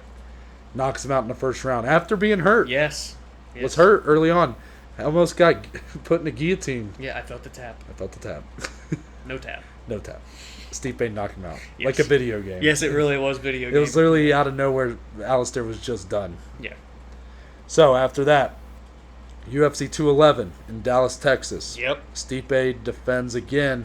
This time against another legend of the division, a former champion. Junior Dos Santos. Avenges a loss. One of his losses. I'm yeah. big on that. Yeah. You know, I'm big on the whole avenging of Yeah, losses. I kind of forgot about that. Yep. But he starches him in the first round. Again, that's 3 straight first-round knockouts for the champ. So that's 2 defenses, right? Yep. So now it's time for him to get serious because he's going for a record. Yeah, in the heavyweight division, the record was 2 title defenses. I said this when you were in the bathroom. That's how hard it is. I literally said, you want to hear what I... It took 20 years for the UFC to get a UFC heavyweight champion that went more than 2 Yeah, title that's defenses. just crazy. Mark Coleman was 1997. Stipe won the belt in 2016. And that's just, it's the most dangerous division, Yeah. right? Obviously. Yeah. It takes one punch. Yeah. It takes one punch in any division, but the heavyweights are just... Even more so. You could say they're, how the kids say, built different. They're a little extra powerful. Yeah. yeah, to say the least. So he's going for the record, right? Who's in his way? Oh, the MMA version of Mike Tyson. The scariest man at that point in the UFC is Probably still. well, yeah, probably. He's earned it back. Him and Figueiredo. Yeah. Francis Ngannou. Yeah. And Stipe writes the book on how to beat this guy. A guy who had been knocking everybody out. He even submitted people. Yeah. He was beating everybody. He was nothing short of dominant in his short time in the UFC. And Stipe said, you thought that was dominant. Wait till you see this. Yeah. Francis throws some haymakers round 1, really trying to get Stipe out of there early. Stipe's dodge, duck, dip, dive, dodge. Stipe weathers the storm in round 1, and from there... Complete domination. Completely wrote the book on how to beat him. Yes. Then after that, you do have to talk about this. So he beats the record. That's 3 for him. Now he's got a chance to, in his biggest payday, his biggest fight of all time, he's going up against the light heavyweight champion at the time, Daniel Cormier, the super fight, as it's called. Yep. They're coaching the Ultimate Fighter for Yep. this one. Daniel Cormier knocks him out in the first round. With just a measly 24 seconds left in the round. Ooh, With just the faintest of little punches. And after a round that Stipe was winning, in my opinion. yeah. So And very at the tough. clinch. So a tough loss for him. I've never been left more speechless. Yeah, I've never been more disappointed in my life. Like that expression where my jaw dropped. My jaw dropped. Yeah. Literally dropped. And then you have Brock Lesnar in the cage, and they're setting up him versus Cormier. Yeah, and the poor guy couldn't even get out of the octagon. Yeah. He had to stand in there. And then you're talking about the guy who had reigned the longest. Yeah. Well, Stipe bets on himself. He says, no, I earned an immediate rematch. Yeah. I'm going to wait. And everybody's like, no, you shouldn't do that. He needs to stay active. Like, they ain't going to give it to him. Well, guess what? Brock Lesnar decides he wants to go back to WWE. UFC comes calling. Yep. UFC 241, headline, the rematch, Stipe versus DC. Everybody's picking DC. Yep. Even I picked Stipe just because I know I'd wanted to, but in the back of my head, I'm going, DC probably going to beat him. Yeah. And DC is winning that fight for 3 rounds. Yep. And again, we've said it multiple times, Stipe comes with the most beautiful mid-fight adjustment you will ever see. The best. Starts piecing up that body, and it was over. Just beautiful. TKOs Something him. you'd see in a movie. TKOs him in the 4th round. We're hugging. We jump into each other's arms. It's a beautiful moment at that beat-ups in Bowling Green. Yeah, it's like a damn Rocky movie. Yep. People back home in Philly watching Rocky bounce back and beat Drago. That's what this was to us. Except real life. It was Daniel Cormier was Drago. Yeah. I know, I get your point. You get what I'm saying.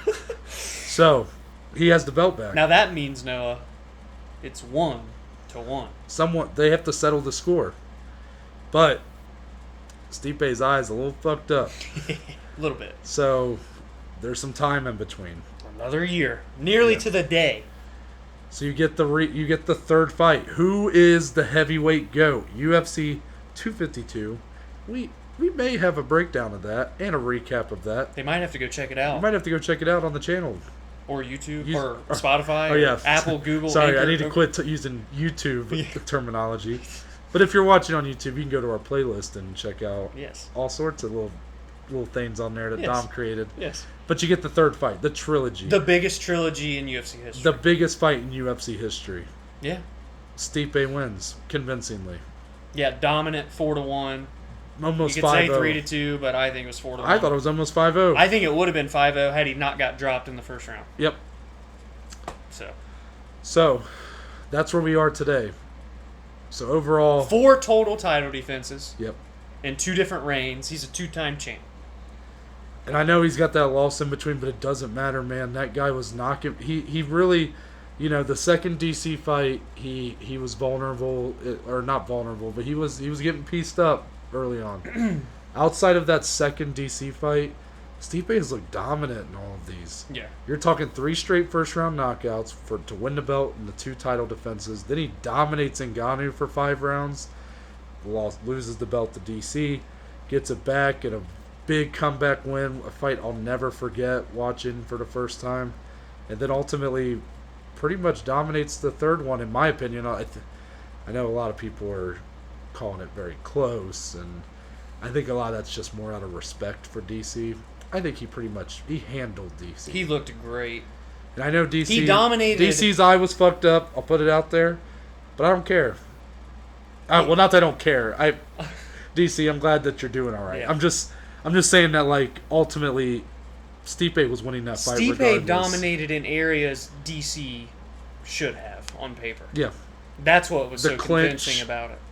Just No takedowns at all in that fight. 0 takedowns DC said, "Bring your from wrestling DC. shoes." Yeah, not one. Stipe said, "Bet." Okay. I'll bring him. So yeah, that's pretty much where I'll leave it there on him. Is there anything you wanted to? No, I'm glad we have the same 1 and 2. Yeah, so I'll we let can just you. I'll let collectively- you talk about Amanda because I'm also going to go use the bathroom. Okay. These long episodes just they take a toll on us after a while. I'll be right back. Ladies and gentlemen, number 1 on our list of the best champions in the UFC right now, Amanda, the Lioness Nunes, the greatest women's mixed martial artist in history. The GOAT. Arguably getting up there in the GOAT pound for pound. It's hard to deny her at this point. She's nearing that level of superstardom and just dominance. Amanda Nunes has defied all odds, to say the least. She is on an 11-fight win streak that dates all the way back, I believe, 6 years at this point. Her last loss was to Kat Zingano, and I believe 2014, and has not lost since. Hasn't even really been close to losing outside of her second fight with Valentina Shevchenko. Amanda Nunes is the double champ at women's featherweight, 145 pounds, and women's bantamweight, 135 pounds. She has 4 title defenses at 135 pounds and 2 title defenses at 145 pounds. She is nothing short of amazing. She is now the first mom champ in the UFC. Her and her fiance, or they may even be married at this point, Nina Ansaroff, who is a fellow UFC fighter at the strawweight division, just had their baby girl named Reagan a few days ago. So now, not only is she the double champ, she's the first ever mom in the UFC to hold a belt at the same time. Now, to get her title, we have to go all the way back to UFC 200, the gold canvas, the big-ass monster logo right in the middle of it. The gold canvas. The gold canvas taking on Miesha Tate. Cupcake. And we're not saying that in a mean way. That was literally her nickname. That was her nickname. Yes. Yeah. Pure dominance, Noah, to say the least. Cupcake. Yes. She destroyed Miesha Tate. Broke her face. Got the rear naked choke finish in first round? It was first round. Yeah, it was first brutal, round. man. Then goes on to make her first title defense. Was the first title defense against Valentina? Nope. You got to go to UFC 207, Dom. Oh, the main event. Jesus.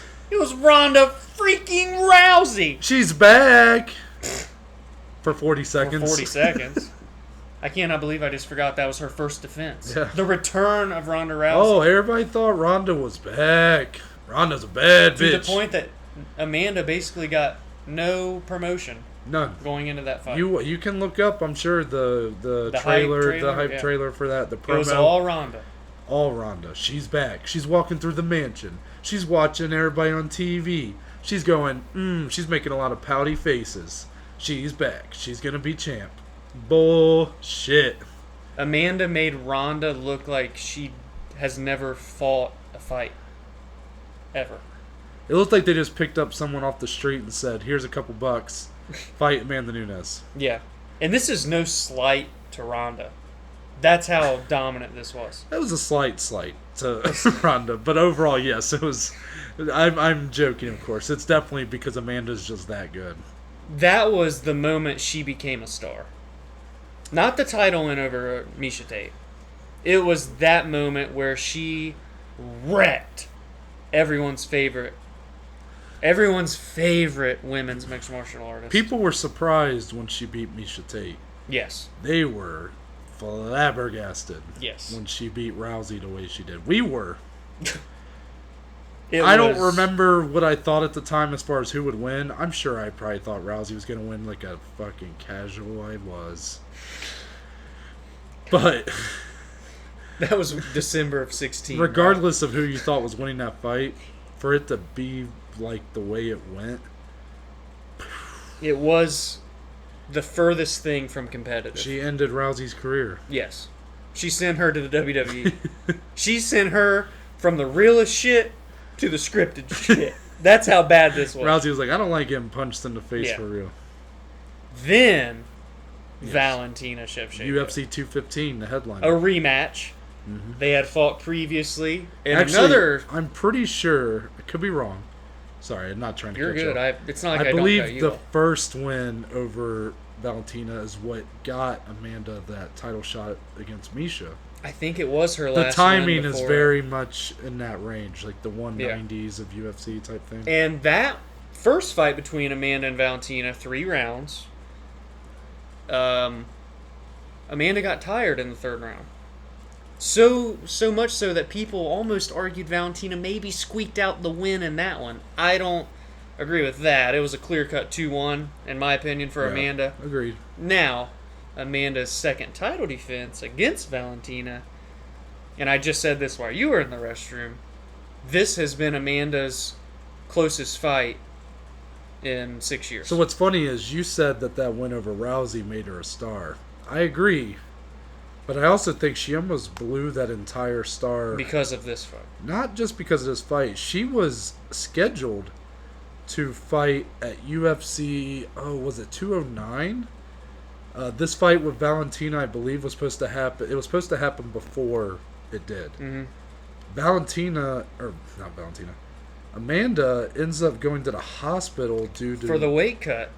Yeah. Dana kind of talked some shit about it. He said women will never headline... No, not women. He said Amanda Nunes will never headline a card again. Wow. And look at her now. And then just a few months later, she headlined a card again. That was because some other fights fell out, but again... Well, she's like Dana's favorite. Yeah, but at that time, her stock was not... I her totally forgot about that. And then coming off this win where it wasn't a very exciting fight, there was a lot of debate on if she actually won. Her stock could not have been any lower. Yeah. Especially when what she was... She got launched into superstardom. Yeah. And then essentially... She didn't lose the belt, but all of a sudden she was like back down to earth, and it's like, damn. It's weird. So then after that, she's headlining against Raquel Pennington. In her 3rd title defense. This is all still at bantamweight, 135. Oof. Raquel, a tough-ass chick. Right. She's Rocky for a reason. Yeah. She wanted to quit. On the stool said, I'm done. She literally said, I'm done. That was like the first instance that now seems so much more common than it did when I first started watching. Right. That was the first time I had ever heard someone say that.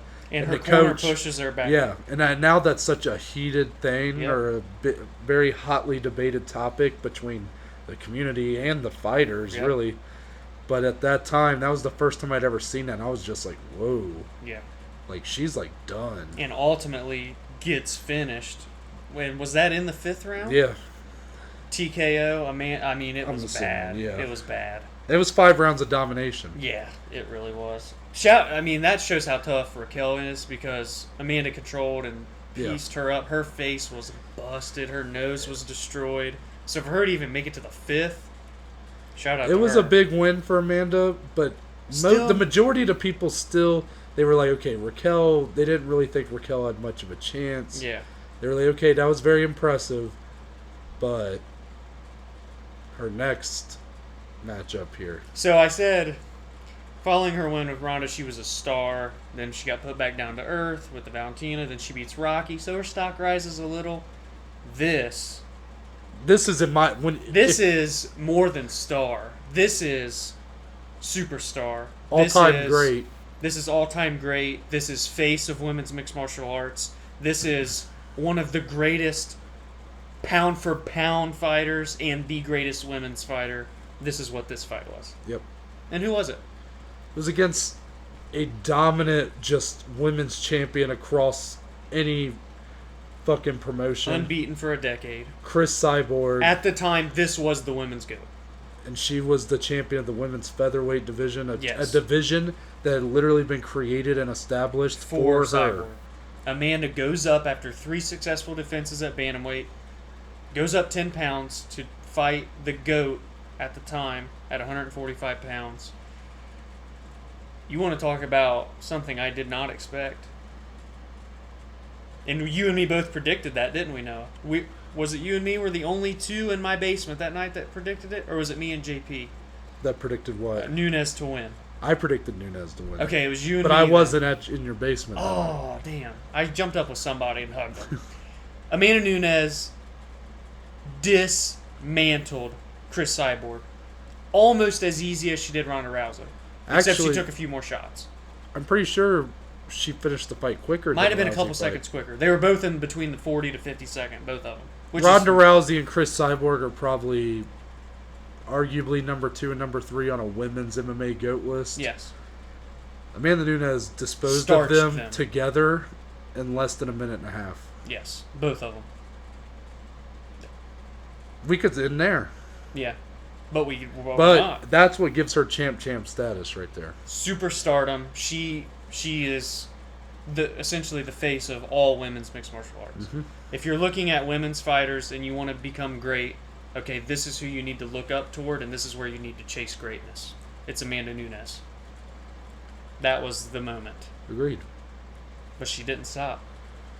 She's just been on more of a tear since. Yep. Next fight. Now, is this back at bantamweight, or this is another featherweight fight, right? Yeah, my timeline lining she fights up? Holly Holm. Holly was next. Now, this is Holly. She just bounces all over the place because she just gets title fights at whatever weight class she's in, it seems like. Holly challenges at featherweight.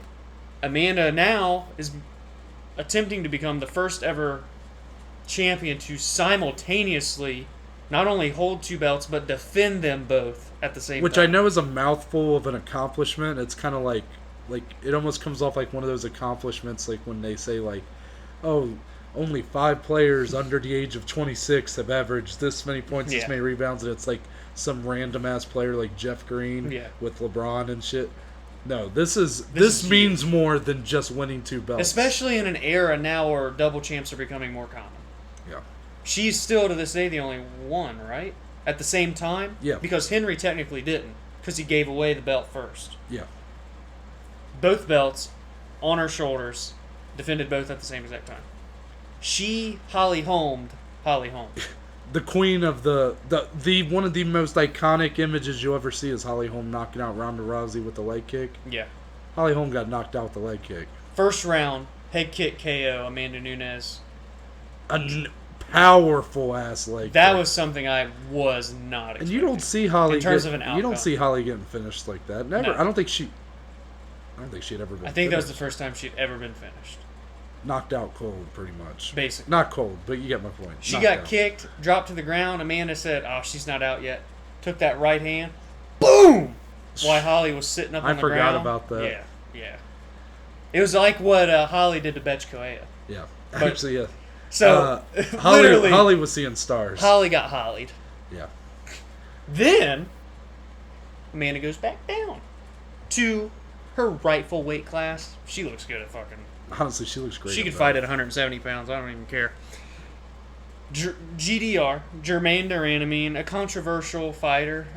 She's I the- think she- she's but grown she is- and become more respected, at least since her little debacle back in the day. She is the inaugural women's featherweight champion. Technically, Now, yes. this title fight isn't at featherweight. Right. Yeah, of course. So Jermaine Duran is originally a bantamweight fighter as well. Incredible Muay Thai background. One of the best women strikers in the UFC. Yep. This is where you saw. So how I mentioned earlier with how Valentina gets better every fight, Amanda Nunes gets better every fight. Amanda noticed early on that, Jermaine's pretty good standing up. She could pose some threats. She never had Amanda in trouble. Amanda was fine on the ground, but she realized, okay, my best way to victory is to take you down and dominate you. Mm-hmm. And that's what she did for 5 straight rounds. That's really all you can say for that fight. Could not stop the takedowns. Yes. Really just showed how diverse Amanda Yes. Nunes' skill set is. And that becomes her 4th defense at bantamweight. And then most recently, in June of this year, she goes back up to featherweight 145 and makes her 2nd successful title defense there, which puts her at the total of 6 that I mentioned. Dominated Felicia Spencer. Yeah. One of the toughest women there are. Yeah. Dominated her. Pure dominance on the ground, on the feet, everything. Everything. She's the greatest women's fighter all time. It's not close. And she's By the end of her career, She's 32. She might be depending on how much longer she goes, she could be number 1 on my all-time list for male, regardless of male or female. going for her 3rd featherweight defense this December against a very interesting stylistic matchup, Megan Anderson. Agreed. To put her at 7 total title defenses. She's approaching Mighty Mouse numbers. This One is fight across, at a time. across 2 divisions. She's getting close to that double-digit title defense. Hey, Yeah. man. I don't know how much longer she's got to keep fighting. She just became a mom. Yeah. Shout out to her for that. And Nina. But I hope, just because of how much I love her and watching her fight, that we get to see her for years to come. Really keep building on this legacy, but it's cemented either way. Out of these 11 champions, Amanda has, and I think by a decent margin, the most complete and most amazing resume. The only person who I could see that's still active that could compete is John Jones if he was still light heavyweight champ, yeah. but he's not. Right, which is weird to say. Yeah. But yeah. So that's. I mean, there's really nothing else you could say about Amanda Nunes, man. She's Special. yes, yep. Took the words out of my mouth. And that is our ranking of all the UFC current champions. As of Tuesday, September 29th, when we're recording this, September 30th for you all listening, 11 champions in the UFC, number 1 through 11. We just put it all out there. That was a deep dive. That was a deep dive. I was not expecting us to go that deep, but I'm, of course, not going to complain about that. Right. But yeah, leave your thoughts down below, or let us know on our Instagram. Or leave a voice message with our sponsor, Anchor. So That we can feature in a future episode. Yeah. So let us know your thoughts. Put your rankings. Am I an idiot for putting Habib at number 5? JP will say so. I know yes. JP will. But yeah, that's it. As for the rest of the week, this Friday, big breakdown. We're going to be previewing.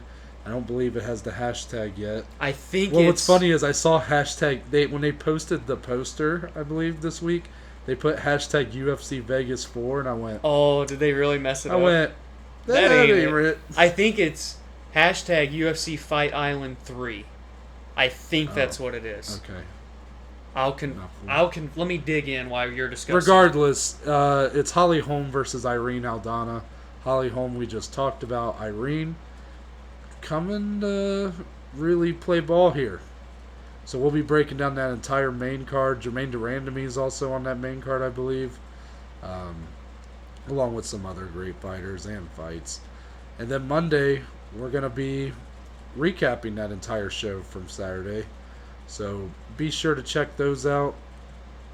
Dom, tell the people where they can find you on social media. I don't know what damn hashtag it is. We'll figure it out by Friday. Yeah. You can find me on Twitter and Instagram at DSLE14.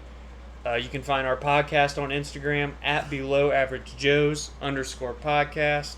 And you can find the podcast anywhere. Mm-hmm. That's all I'm going to say. Good. Love it.